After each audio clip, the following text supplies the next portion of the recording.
Kadambari silks శ్రీరస్తు శుభమస్తు sale ప్రతి 25,000 రూపాయల కొనుగోలుపై ఒక గోల్డ్ కాయిన్ ఉచితం.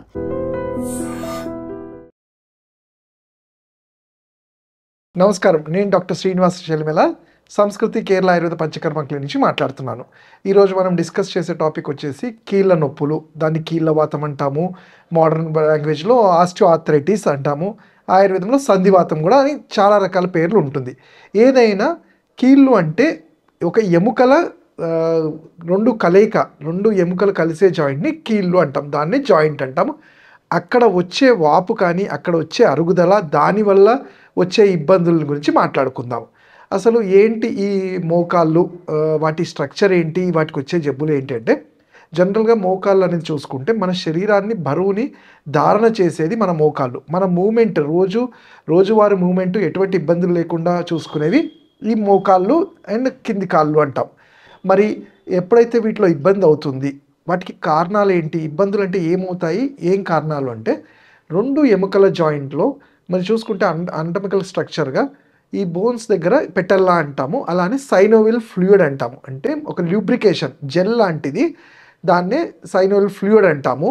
ఈ లిక్విడ్ అనేది ల్యూబ్రికేషన్ కోసం హెల్ప్ అయ్యి కార్టిలేజ్ అనేది చిన్న పేపర్ లాంటి పొర అనేది ఈ రెండు ఎముకల మధ్యలో ముదులాస్థి అంటాం. ఆ ఎముకల్లో ఉండి మన body bone to bone friction అరగకుండా ఉండేది కాపాడుతుంది. కానీ ఎప్పుడైతే మనిషి అధిక బరువు, అంటే కారణాలు చూసుకుంటే బరువు సడన్గా పెరిగిపోవడం కానివ్వండి, ఇతరత్ర ఏదైనా వ్యాధుల వల్ల కానీ, ఫుడ్ కంట్రోల్ లేకపోవడం వల్ల బరువు పెరిగిపోవటము, అలానే ఎక్కువసేపు నిల్చోవటము, మెట్లు ఎక్కడము దిగడము, ఇలాంటి యాక్టివిటీస్ చేసిన వాళ్ళల్లో ఎముకలు అనేవి సహజంగానే అరుగుతుంటాయి. ఇవి కాకుండా జనరల్గా ఆస్టియో ఆర్థరైటిస్ అంటే పేరులోనే ఉంది, ఎముకల్లో వచ్చే వాపు ఇన్ఫ్లమేషన్నే ఆర్థరైటిస్ అంటాం.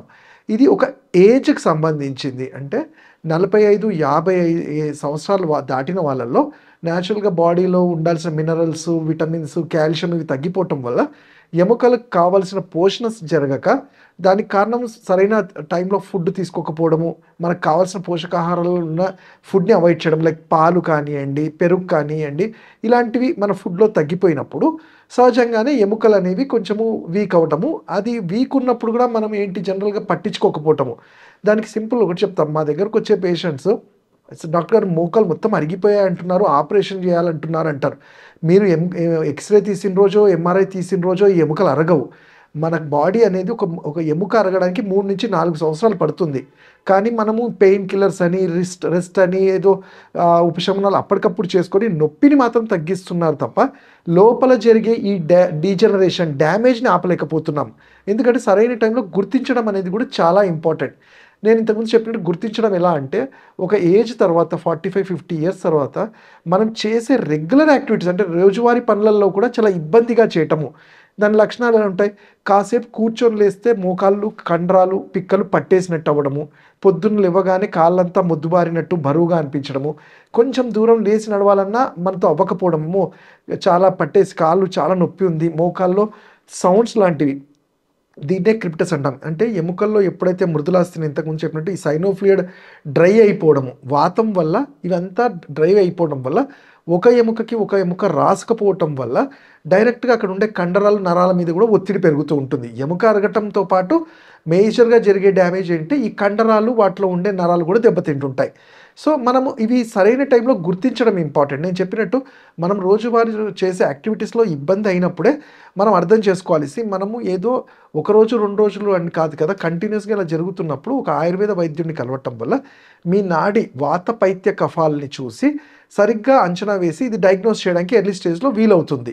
సరే, అలా కాదు, ఆల్రెడీ డీజనరేట్ అయిన వాళ్ళల్లో సర్జరీ ఒకటేనా సొల్యూషన్ అంటే నిజంగా నాట్ అని చెప్తాం. ఎందుకంటే నిజంగా ఎముక పని చేయనప్పుడు మోకాలు నొప్పులు అంటామా, అంటే నడవలేని పరిస్థితుల్లో లాస్ట్ స్టేజ్లో ఉన్నప్పుడు ఎవరమైనా సరే త్వరిత ఉపశమనం కోసం సర్జరీ అని చెప్తారు. కానీ ప్రతి అరగడంకి, ఎముక అరగడానికి ఆపరేషన్ చేసుకుంటూ వెళ్ళమని ఎవరూ సజెస్ట్ చేయము. మనము సెకండ్ డిగ్రీ ఆర్థరైటిస్ వరకు కూడా దీన్ని మెయింటైన్ చేయగలుగుతాము. దాన్ని ఆయుర్వేదంలో సంధివాత చికిత్స అంటాము. దానికి ఏం చెప్తాము, నేను ఇంతకుముందు చెప్పినట్టు అధిక బరువు కానివ్వండి, లేకపోతే హార్మోనల్ ఇంబ్యాలెన్స్ వల్ల కానివ్వండి, లేకపోతే ఇతరత్ర మన లైఫ్ స్టైల్ చేంజెస్, ఎక్కువ నిలబడ్డము, మెట్లు ఎక్కడం దిగడము, అండ్ మనం చూస్తే చాలామంది ఆడవాళ్ళు హీల్స్ లాంటివి వేసుకుంటారు. అది నడుము మీద ప్రెషరు, దానితో పాటు మోకాళ్ళ మీద కూడా ప్రెషర్ పెరుగుతూ ఉంటుంది. అలానే పోషకాహార విలువలు తగ్గిపోవటము, విటమిన్స్, మినరల్స్, కాల్షియం ఇవి తగ్గిపోవటం వీటి వల్ల జరిగాయి. కాబట్టి వీటిని ఫస్ట్ మనం డైట్తో కంట్రోల్ చేయడానికి చూస్తాం. మనకి న్యాచురల్గా చూడండి, కాల్షియం కానీ మినరల్స్ కానీ పుష్కలంగా మనం తీసుకునే ఫుడ్లోనే ఉంటాయి. ఫర్ ఎగ్జాంపుల్ మునగాకు అనేది, మునగాకులో ఉండేది మనకి న్యాచురల్గా D3, కాల్షియం, కాల్సిఫెరాల్ అన్నీ మనకి దొరుకుతాయి. వాటిని మనము నార్మల్గా మనం పాలకూర, మిగతా ఆకుకూర ఎలా చేసుకుంటామో మునగాకును కూడా పప్పుల్లో కలుపుకొని తీసుకోవచ్చు. అలానే ఆవు నెయ్యి, ఇది వాతము పైత్యాన్ని కట్టడి చేయటము, లోపల ల్యూబ్రికేషన్, ఏవైతే జాయింట్స్ డ్రై అవుతున్నాయో వాటిని ల్యూబ్రికేట్ చేయటంలో ఆవు నెయ్యి, మనకి ఇంట్లో రెగ్యులర్గా దొరికే ఆవు నెయ్యి తీసుకోవటము ఇవి చేస్తూ ఉండాలి. రెగ్యులర్గా నువ్వుల నూనెని కొంచెం వేడి చేసుకొని మోకాలు బ్యాక్ సైడ్, అంటే నీ జాయింట్ బ్యాక్ సైడ్ కూడా పాల్పిటల్ మజిల్ కండరం దగ్గర ఆయిల్ అప్లై చేసి ప్యాసివ్ ఎక్సర్సైజ్, కాల్ని పైకి కిందికి స్ట్రెచింగ్ అనేది ఉదయం పూట ఎండలో ఉన్నప్పుడు చేసుకోవటం వల్ల కండరాలకి రక్త ప్రసరణ అనేది ఫ్రీగా అవుతూ ఉంటుంది. ఇవన్నీ కూడా కానప్పుడు ఆయుర్వేద ఔషధాలు ఓపిక్గా వాడుకోగలిగితే, ఒక 6 నెలలు టైం తీసుకొని వాడుకొని ట్రీట్మెంట్స్ చేయగలిగితే వీటిని మళ్ళీ ఫర్దర్గా ఇంకా వరస్ట్ కాకుండా, డిటోరేట్ అవ్వకుండా మోకాళ్ళ జాయింట్స్ని కాపాడగలుగుతాము. అంటే ఇక్కడ జరగాల్సింది ఏంటి, మీరు ఉరకడం ఇంపార్టెంట్ కాదు, నిలబడి మీ పనులు మీరు చేసుకోవడానికి ఆయుర్వేద చికిత్సలైన జానుబస్తి అంటాం. మోకాళ్ళ దగ్గర సంబంధించి కొన్ని ఆయిల్స్ని ధారగా వేయటము, పొట్లీలు అప్లై చేయటము, అలాగని ఇంటర్నల్ మెడిసిన్స్ లైక్ లాక్షాది గుగ్గులు అని కానివ్వండి, కైశోర గుగ్గులు అని కానీ, రాస సప్తకం కషాయం అని కొన్ని క్లాసికల్ ప్రిపరేషన్స్ని అడ్వైస్ చేస్తుంటాం. హోమ్ రెమెడీస్గా చిన్న ఇంటి చిట్కాలు అంటే, వాపు ఉన్నప్పుడు మనము ఇంట్లో వండుకునే అన్నాన్ని బాగా మెత్తగా వండుతున్నప్పుడే కొంచెం పాలని వేసి ఉడికించటము, దాన్ని బాగా మెత్తగా చేసుకొని దాంట్లో అల్లం పేస్ట్, గుడ్డు సోనా, ఎగ్ సోనా అని వైట్ని కలపటం వల్ల ఆ మిక్స్చర్ ఏదైతే ఉందో లేపనం లాగా కట్టడం, మోకాలు కట్టడం వల్ల ఇన్స్టెంట్గా మజిల్స్కి రక్త ప్రసరణ ఫ్రీ అయ్యి ఆ స్టిఫ్నెస్ని తగ్గించి పెయిన్, స్వెల్లింగ్ కూడా తగ్గుతుంది. ఇంకా ఇలాంటి చిట్కాలు కానీ ఇలాంటి ట్రీట్మెంట్స్ కానీ మనం సరైన టైంలో తీసుకోగలిగితే మీరు ఇది ఫర్దర్గా ఇంకా కాంప్లికేటెడ్ కాకుండా లైఫ్ స్టైల్ని డిజార్డర్స్, అంటే లైఫ్ స్టైల్లోని చేంజెస్ జరిగి ఇబ్బంది కలగకుండా మనం హెల్ప్ చేసిన వాళ్ళం అవుతాం. ఇంకా వీటి గురించి తెలుసుకోవాలంటే మీరు నా క్లినిక్స్లో వచ్చి కానీ నన్ను పర్సనల్గా కానీ ఆన్లైన్ కానీ కన్సల్ట్ చేయొచ్చు. నా number 7658900501. Thank you. And for more videos, Please subscribe to iDream. Please subscribe to iDream. Please subscribe iDream. And please subscribe to iDream. For more videos, subscribe to iDream. please like, share and subscribe to the channel. Congratulations, iDream. Subscribe to iDream. Subscribe to iDream. So subscribe to iDream Media. iDream team andarki huge congratulations. Please subscribe iDream Media. Please subscribe to iDream. Subscribe iDream. Please subscribe to iDream. iDream అంటే నా కళల ఛానల్ను subscribe చేసుకున్న నోరు తిరుగుతలేదు, మీరైతే గంట గుర్తు కొట్టండి. For more such videos, please subscribe to iDream.